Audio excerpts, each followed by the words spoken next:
Olá, pessoal. Na aula passada, nós entendemos o que é fluxo e como o fluxo normal do browser ele se comporta. Ou seja, nós vimos que o fluxo ele define aqui que cada elemento em bloco vai gerar uma quebra de linha entre os outros elementos em bloco e que esses elementos eles entrarão no fluxo e serão disponibilizados, ou seja, serão apresentados na sequência em que foram declarados dentro do documento XHTML. E os elementos inline eles vão ocupar em linha, ou seja, vão ser disponibilizados aqui em linha, ocupando o espaço que tiver disponível aqui para eles, como vocês podem ver aqui nesses elementos span e nessas linhas de texto dentro do elemento em bloco. Agora, nessa aula, nós vamos estudar sobre o esquema de posicionamento float, que ele tem regras diferentes. Então, o esquema de posicionamento float, ele vai ser definido aqui pela propriedade float e os valores left e right. Tá? Então, segundo as regras desse esquema float, o box ele vai ser retirado da sua posição no fluxo do documento. E ele vai flutuar para a direita ou para a esquerda, de acordo com o valor que a gente colocar lá na propriedade float. Tá? Então, o que acontece? Enquanto no esquema antigo de posicionamento, no esquema de fluxo normal, cada elemento tem o seu próprio espaço, e mesmo que eu reposicione ele, como nós fizemos aqui com o span, nós reposicionamos ele para a esquerda e movendo ele um pouquinho mais para a direita aqui, um pouquinho mais para baixo, o espaço que ele deveria ocupar continuou presente ali, ele não foi ocupado pelos outros elementos. Né? Nesse novo esquema, o esquema float, né, o espaço original do box, ele não será deixado livre, como aconteceu com esse elemento antigo. Né? Ele vai ser preenchido pelo elemento que seguir ele. Então, vamos dar uma olhada aqui. Né? Antes de começar, eu vou alterar a cor de fundo aqui do elemento parágrafo. Né? E vamos, inclusive, alterar as dimensões desses elementos. Aqui eu vou colocar aqui a dimensão, a largura dele aqui de 200 pixels. Deixa eu ver se é muito ou se é pouco. Tá ótimo. Então, colocamos todos os elementos com 200 pixels e eu vou fazer o seguinte aqui, vou colocar essa propriedade que a gente acabou de conhecer, né, que é a float. O que eu vou fazer aqui? Eu vou colocar um float left, ou seja, pedir para todos esses meus elementos H1, H3, P, flutuarem para a esquerda. O que vai acontecer? Olha aí. Então, o próximo elemento depois do H1, que é esse H3 aqui, ele flutuou para a esquerda e veio para cima. Né? Esse elemento parágrafo flutuou e ocupou o espaço que tinha disponível aqui. O próximo elemento H2 não tinha mais espaço para ele entrar aqui, ele entrou, continuou o fluxo e entrou aqui embaixo, veio o próximo parágrafo e ocupou esse espaço. E se a gente aumentar esse espaço, eles vão ir ocupando o espaço ali à direita, estão vendo? Foi exatamente essa a propriedade que nós utilizamos para construir o menu, né,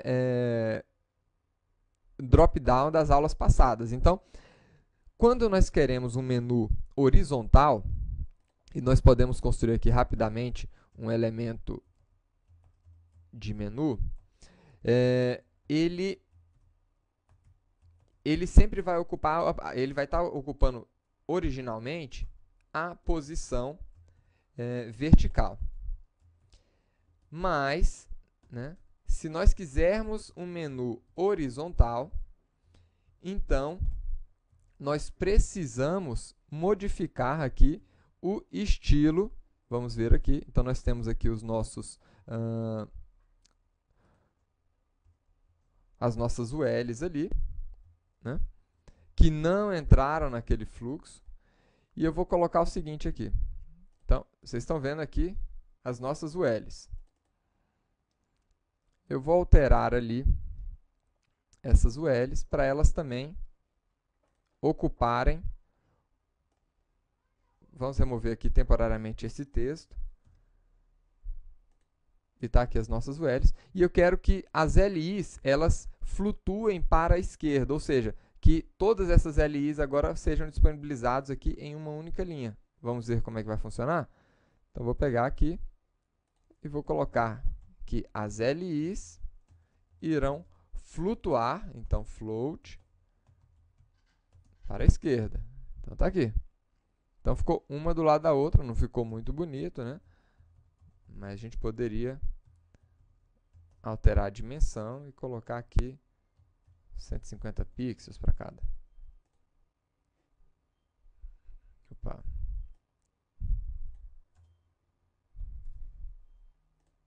Então, tá aí.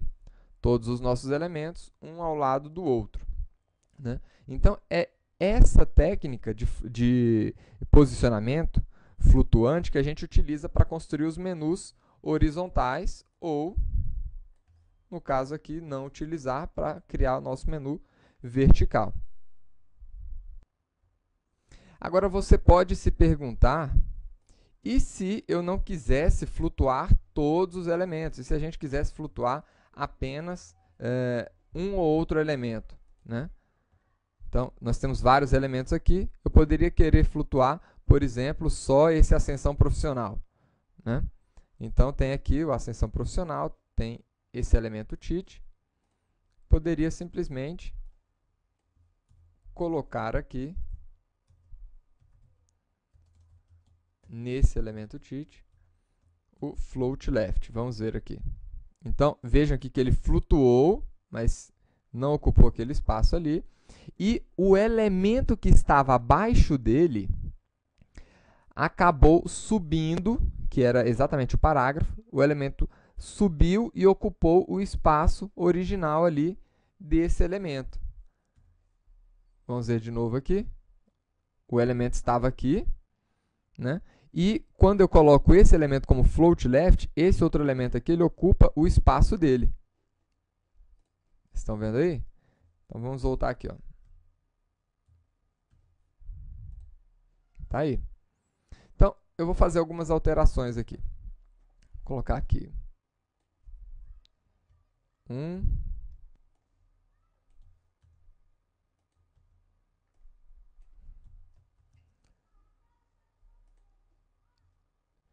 2. Tá bom. Vamos ver aqui. 1 e 2. E eu vou fazer um esquema diferente agora. O float eu vou deixar para todos os elementos, como estava antes. Vamos ver o resultado. Está aqui. Agora, aqui nesse parágrafo, né? Aliás, nesse título, que é o título 1, eu quero remover a flutuação. Como é que a gente faz? Vem aqui, float. Aliás, clear,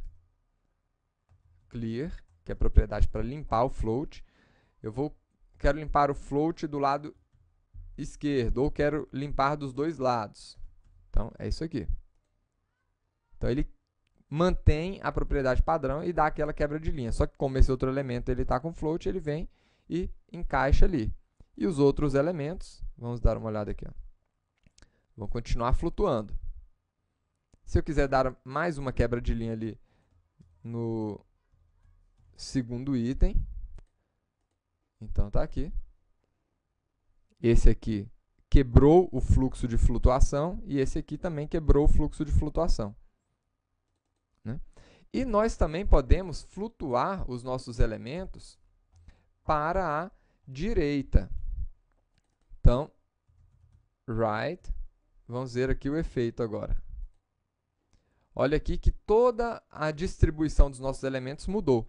O primeiro elemento que, quando no fluxo flutuando para a esquerda, ele ficou do lado esquerdo, que foi o título inicial, ele veio para a direita.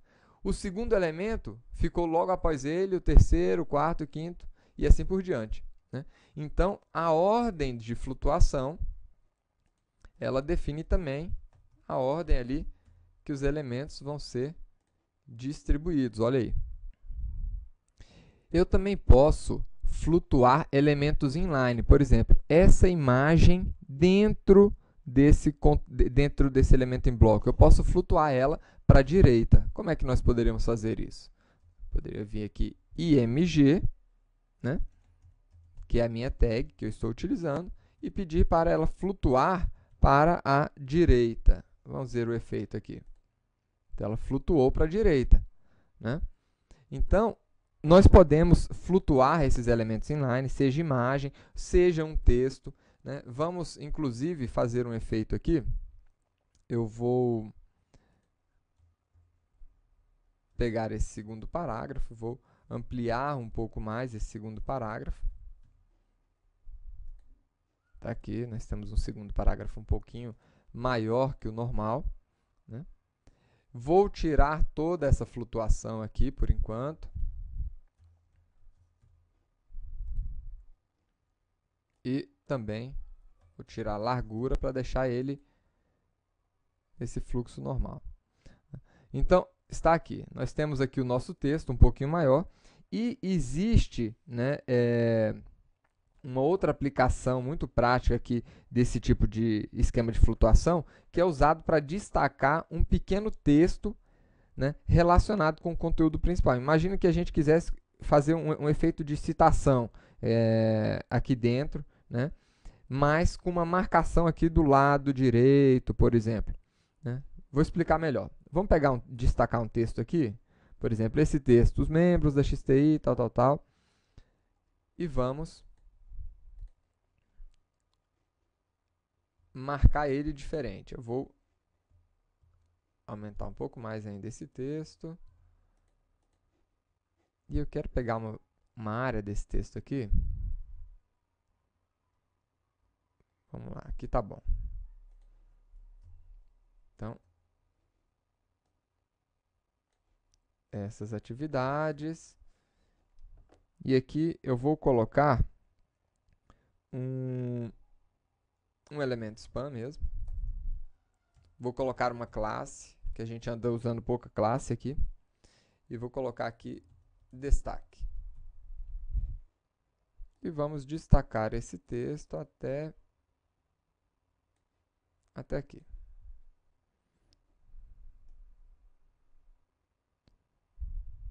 Pronto, até aqui tá bom.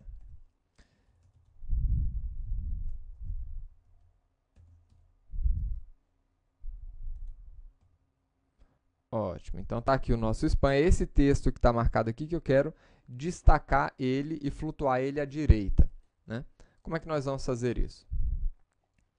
Então, eu vou remover aqui do spam toda essa marcação.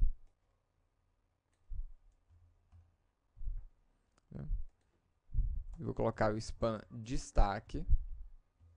Eu quero fazer o seguinte. Eu vou querer colocar o destaque aqui com uma largura pré-definida. Então, vou colocar uma largura aqui de uns 40% do espaço que tem ali dentro, né? Vou flutuar esse texto aqui à direita, né? Vamos ver o efeito que está dando aqui já. Olha aí, né? Estão flutuando ele à direita e está ocupando um espaço de 40%. Olha que o efeito já ficou um efeito bacana aqui, né? E aí a gente poderia agora só simplesmente melhorar, né, esse texto aí, colocando aí uma cor diferente, background color white, né? Poderíamos alinhar o texto, enfim. Mas existem várias situações onde a gente quer destacar uma imagem ou um texto, né, dentro de um outro texto e colocar ele aqui com uma marcação diferenciada. Isso aqui a gente chama de pull quote, né? Ele é